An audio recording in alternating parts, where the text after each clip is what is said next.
One of the comments that we often hear from clients is that I want my people to think bigger. Right. I want them to be aware of the big picture, but they still also have to be acutely aware of the tactical stuff. Yeah. So how do you get people to think bigger if what they're really focusing mostly day to day is the stuff that they have to do? This is a huge deal. This is probably, if I was to pick one, the number one presenting issue we get hit with from our clients, at least in my experience, is I've got to have my people be much more skillful at strategic agility.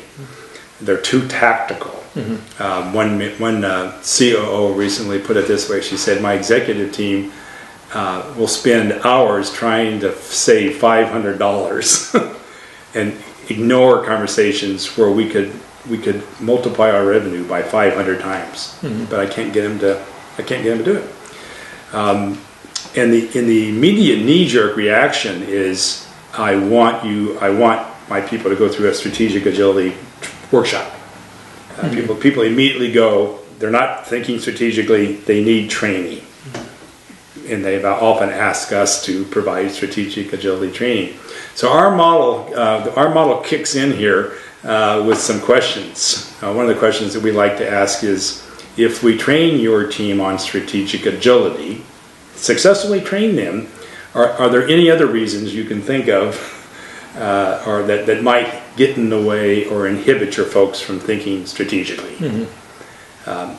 Just asking that question begins to open up some of our assumptions that it may be a training issue, but the odds are it's not. That the reason your folks are not thinking strategically is probably much more in the area of what we call work environment issues. That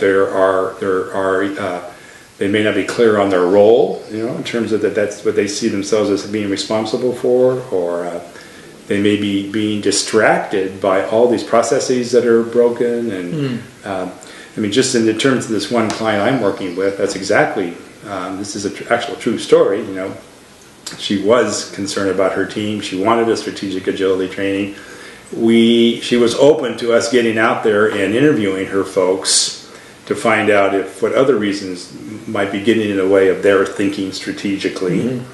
And when we did, we found out all sorts of issues were going on that were preventing them. Processes were broken. There were communication issues. So her executive team was being bombarded with solving all these fires, putting out all these fires because of these work environment issues that were not in place. And we could have trained them to become strategic experts, textbook, but in that environment they wouldn't be allowed to do it because so the shift, the real insight and the shift for this company was they went to work on those work environment issues and had put together teams of folks and really began to systematically knock off all those issues. We still did the training. We did do a 3-day strategic agility training to make sure they all had the current, and it's worked out incredibly well.